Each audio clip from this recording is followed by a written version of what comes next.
प्यारे बच्चों, आज हम पाठ 10 एक फूल की चाह का अध्ययन करेंगे, जिसके कवि हैं शियाराम शरण गुप्त। प्रस्तुत पाठ में कवि ने उस घटना का वर्णन किया है जब एक पिता की पुत्री, जिसका नाम सुखिया था, वह बीमार पड़ चुकी थी, महामारी की चपेट में आ चुकी थी। एक बीमारी जो पूरे क्षेत्र में फैली हुई थी, उस बीमारी की चपेट में आ चुकी थी और उसका पिता तरह तरह के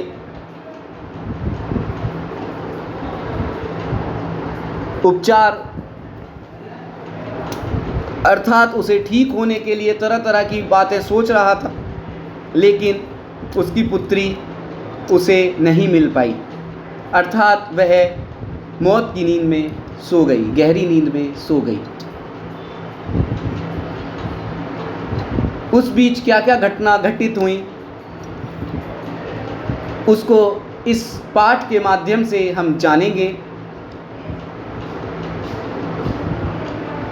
प्रथम पद्यांश को पढ़ने से पहले, समझने से पहले आपको इस पाठ का सारांश भाग 1 वीडियो में मिल ही चुका है, आप इसे समझ भी चुके हैं।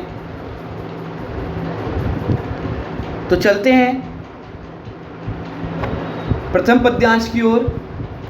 उद्वेलित कर अश्रु राशियां, हृदय चिताएं धधकार कर, महामारी प्रचंड हो फैल रही थी इधर उधर। क्षीण कंठ मृत वत्साओं का करुण रुदन दुदांत नितांत, भरा हुआ था निज कृशरव में हाहाकार अपार अशांत। कवि कहते हैं कि एक बड़े स्तर पर फैलने वाली बीमारी बहुत भयानक रूप से फैली हुई थी। उद्वेलित का अर्थ होता है भावों के प्रबल वेग से, अर्थात बहुत तीव्र गति से। अश्रु राशियां, आंसू की झड़ी। हृदय चिताएं धधकार कर, हृदय चिताएं का मतलब अर्थात दिल के दुख, धधकार का मतलब बढ़ाकर। कवि क्या कह रहे हैं कि एक बड़े स्तर पर जो बीमारी फैल चुकी थी, भयानक रूप ले चुकी थी, जिसने लोगों की भावनाओं को ठेस पहुंचाते हुए आंखों से आंसुओं की नदियां बहा दी थी। कवि का तात्पर्य यही है कि उस महामारी ने लोगों के मन में भयानक डर बैठा दिया था।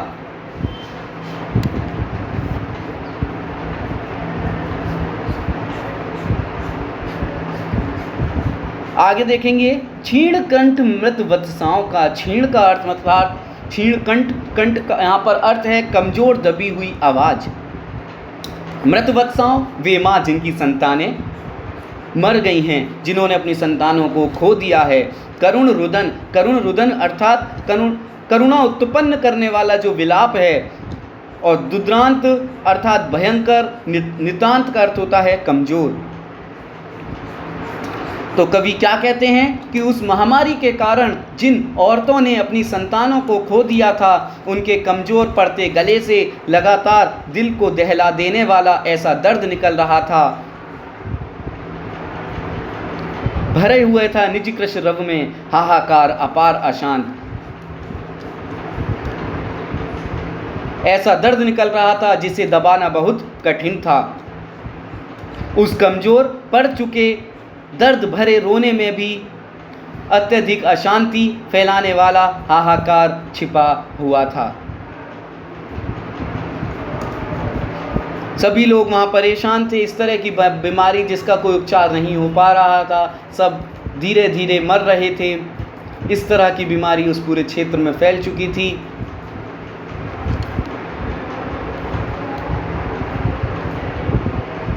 इस वीडियो में आपको अर्थ भी मिल जाएगा, लेकिन उससे पहले आप इसे समझें। अब वर्णन किया गया है एक पिता पुत्री का, जिसकी बेटी का नाम था सुखिया। देखेंगे, बहुत रोकता था सुखिया को, ना जा खेलने को बाहर, नहीं खेलना रुकता उसका, नहीं ठहरती वह पल भर। अर्थात कवि क्या कह रहे हैं कि वह अपनी पुत्री अर्थात जिसका नाम क्या था, सुखिया था, उसको बार बार बाहर जाने से रोक रहा था। जैसा कि इस समय हमें कोरोना महामारी से बचाव के लिए रोका जाता है कि आप बिना वजह बाहर ना जाएं, सोशल डिस्टेंसिंग का पालन करें, मास्क लगाएं। इस तरह की बहुत सी बातें हमें बताई जा रही हैं जिससे कि हम उस बीमारी की चपेट में ना आ जाएं। तो इस कविता में जो मुख्य पात्र हैं, जो पिता हैं, वह अपनी बेटी जिसका नाम सुखिया था उसको बार बार बाहर जाने से रोकता था और कहता था कि बाहर खेलने मत जा। नहीं खेलना रुकता उसका, नहीं ठहरती वह पल भर। लेकिन जो उसकी बेटी थी सुखिया, उसकी एक बात नहीं मानती थी, अपने पिता की नहीं मानती थी और खेलने के लिए बाहर चली जाती थी।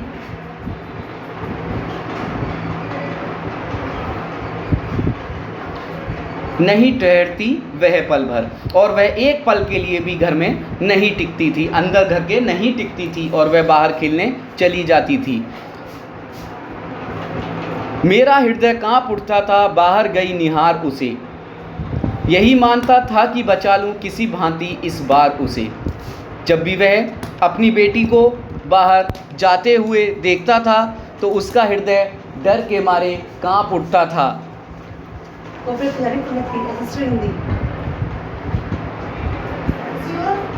यही सोचता रहता था कि किसी तरह उसकी बेटी उस महामारी के प्रकोप से बच जाए, और यही लिखा है अंतिम पंक्तियों में, यही मानता था कि बचा लूं किसी भांति इस बार उसे। उसका यही मानना था कि इस बार कैसे भी उसे बाहर जाने से रोक लूं, लेकिन वह उसे नहीं रोक पा रहा था। वह चाहता था कि उसकी बेटी उस महामारी के प्रकोप से बच जाए, लेकिन ऐसा नहीं हुआ। क्या हुआ आगे देखेंगे।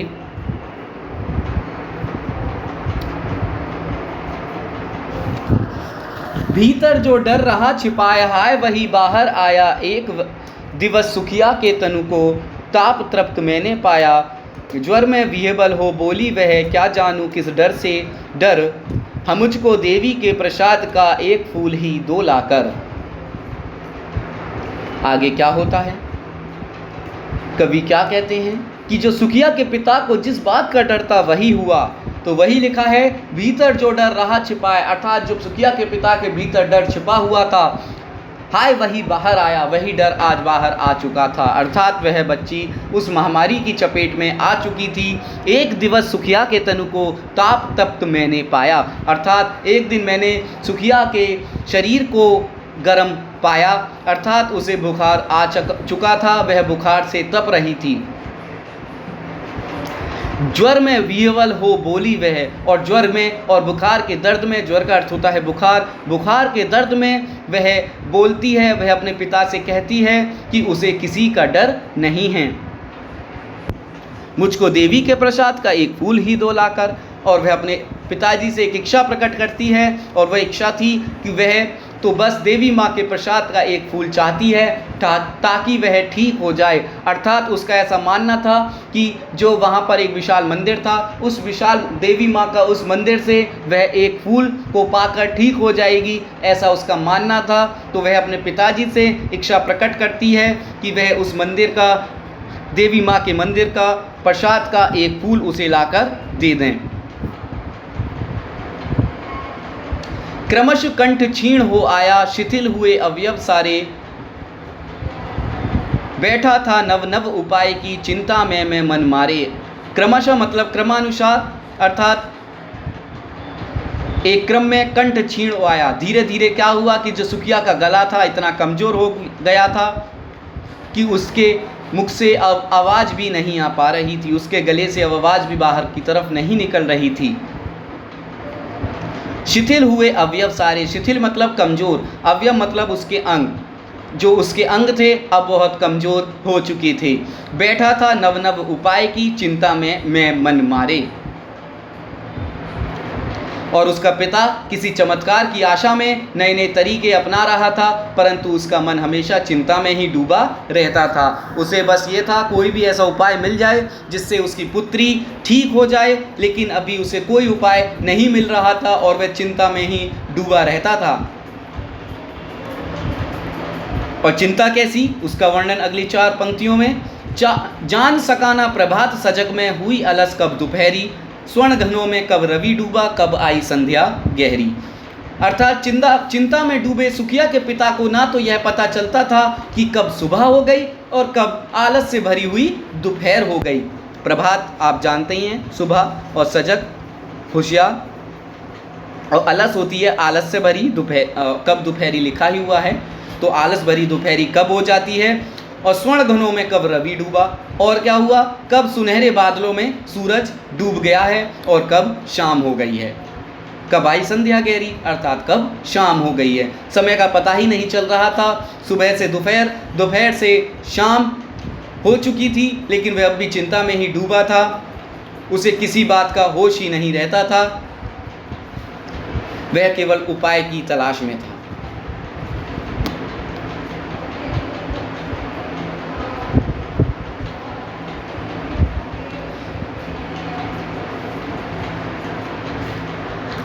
सभी ओर दिखलाई दिवस अंधकार की ही छाया, छोटी सी बच्ची को ग्रसने कितना बड़ा तिमिर आया। ऊपर विस्तृत महाकाश में जलते से अंगारों से झुलसी जाती थी आंखें जगमग जगते तारों से। कवि कहता है कि चारों ओर क्या दिखाई दे रहा था, बस अंधकार ही अंधकार दिखाई दे रहा था। छोटी सी बच्ची को ग्रसने का मतलब निगलने, कितना बड़ा तिमिर आया। तिमिर अर्थात यहाँ अर्थ है अंधकार। उस छोटी सी बच्ची को निगलने के लिए अंधकार, बहुत बड़ा अंधकार आ चुका था।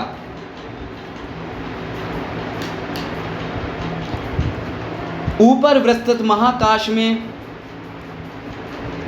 जलते से अंगारों से झुलसी जाती थी आंखें जगमग जगते तारों से। अर्थात कवि कहना चाहते हैं कि बच्ची के पिता को ऊपर विशाल आकाश में चमकते तारे ऐसे लग रहे थे जैसे जलते हुए अंगारे हों, क्योंकि वह सोच में डूबा हुआ ऊपर की तरफ ही देख रहा था। उनकी चमक से आँखें, उसकी जो आँखें थी वह झुलस सी जाती थी। ऐसा इसलिए होता था क्योंकि बच्ची का पिता उसकी चिंता में सोना भी भूल गया था, जिस कारण उसकी आँखें दर्द से झुलस रही थीं। वह अत्यंत दुखी था।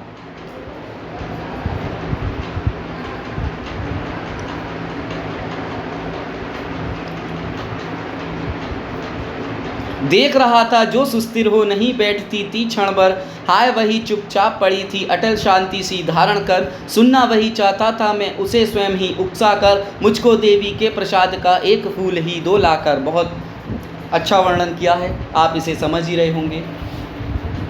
देख रहा था जो सुस्थिर हो, जो बिना हिले डुले नहीं बैठती थी क्षण भर, एक पल के लिए भी नहीं बैठती थी। जो बेटी उसकी बिना हिले डुले कहीं बैठ ही नहीं सकती थी, हर समय हिलना डुलना, उसका इधर उधर भागना। हाय वही चुपचाप पड़ी थी, आज वही चुपचाप बिस्तर पर पड़ी हुई थी। अटल शांति सी धारण कर, और उसने एक शांति सी धारण अर्थात चुपचाप पड़ी हुई थी, शांति धारण कर ली थी। सुनना वही चाहता था मैं उसे स्वयं ही उकसाकर। उकसाकर शब्द से आप परिचित ही हैं कि वह अपनी बेटी को बस उकसा रहा था, और उकसाने का उसका जो मकसद था वो सिर्फ यही था कि वह उससे बस इतना कहलवाना चाहता था कि वह बस एक बार उससे यही बात फिर से कह दे कि देवी के माँ का मुझे प्रसाद का फूल ला कर दे दो, मुझे फूल चाहिए। बस वह इसी बात को कहलवाना चाहता था, लेकिन वह अब इस हालत में नहीं थी। अब अगला जो पद्यांश दिया है इसमें मंदिर का वर्णन किया गया है। ऊंचे शैल शिखर के ऊपर मंदिर था विस्तीर्ण बड़ा विशाल, स्वर्ण कलश सरसित विहसित थे पाकर समुदित रवि कर जाल। दीप धूप से आमोदित था मंदिर का आंगन सारा, गूंज रही थी भीतर बाहर मुखरित उत्सव की धारा। कवि मंदिर का वर्णन करते हुए क्या कह रहे हैं कि जो पहाड़ की चोटी के ऊपर एक विशाल मंदिर था, उस विशाल मंदिर के जो आंगन था उसमें कमल के फूल सूर्य की किरणों में इस तरह शोभा दे रहे थे जिस तरह सूर्य की किरणों में सोने के घड़े चमकते हैं।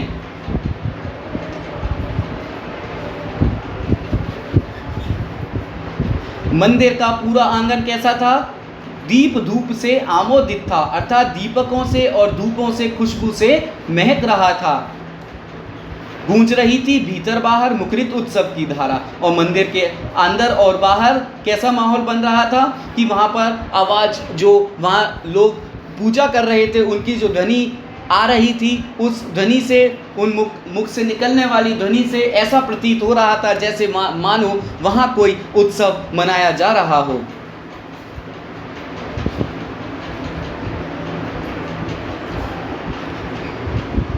भक्त वृंद मधुर कंठ से गाते थे, स भक्ति मुद में पतित तारिणी पाप हारिणी माता तेरी जय जय जय, पतित तारिणी तेरी जय जय जय। मेरे मुख से भी निकला, बिना बड़े ही में आगे को जाने किस बल से ढिकला। अर्थात कवि क्या कह रहे हैं कि जब सुखिया का पिता मंदिर जाता है तो वहाँ मंदिर में भक्तों ने के झुंड मधुर आवाज़ में, मधुर स्वर में एक भक्ति के साथ देवी माँ की आराधना कर रहे थे। और उसमें क्या बोल रहे थे? पतित तारिणी पाप हारिणी माता तेरी जय जय जय। सुखिया के पिता क्या लिखा हुआ है कि मेरे मुख से भी निकला। देखिए, जब आप किसी मंदिर में जाते हैं और वहाँ जो भी ध्वनि गूंज रही होती है, कोई भजन चल रहा है या आरती हो रही है, तो क्या होता है कि हमारे मुख से भी वही ध्वनि गुनगुनाने हम शुरू कर देते हैं। तो वही सुखिया के पिता के साथ हुआ कि वो भी क्या हुआ कि मेरे मुख से भी वही निकलने लगा। अर्थात सुखिया के पिता के मुख से भी वही ध्वनि, वही माँ की जो स्तुति कर रहे थे, पतित तारिणी तेरी जय जय जय, वह भी सुखिया के पिता के मुख से भी निकलने लगा। और क्या हुआ कि बिना बड़े ही आगे को जाने किस बल से ढिकला, और उसे पता भी नहीं चला।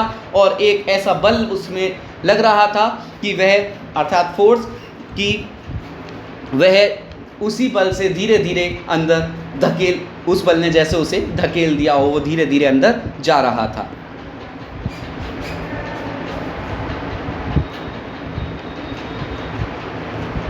उसके बाद आगे का जो पद्यांश हैं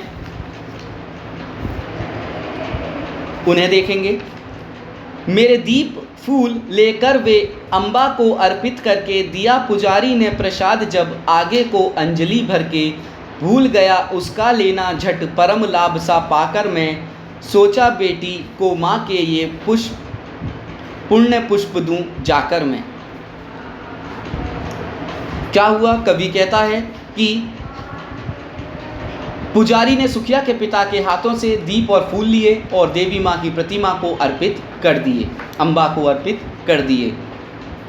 दिया पुजारी ने प्रसाद, जब आगे को अंजलि भर के। फिर जब पुजारी ने अंजलि अर्थात हाथों से प्रसाद भरकर उसके पिता को दिया तो क्या हुआ?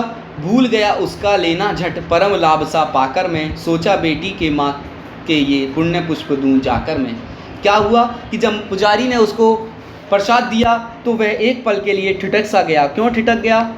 क्योंकि सुखिया का पिता छोटी जाति का था और छोटी जाति के लोगों को उस समय मंदिर में आने नहीं दिया जाता था। और सुखिया का पिता अपने मन में ये सोचने लगा था कि अब उसने क्या ले लिया है? फूल ले लिया है। और ऐसा सोच रहा था कि वह इस फूल को अब अपनी बेटी को दे रहा है, क्योंकि उसका जो तमन्ना थी, उसकी जो इच्छा थी देवी माँ के प्रसाद का फूल पाने की, अब वह पूरी होने वाली थी। तो उसने वो कल्पना कर ली कि वह अपनी बेटी को देवी माँ का प्रसाद दे रहा है। आगे के पद्यांश को भाग 2 वीडियो में जानेंगे। धन्यवाद।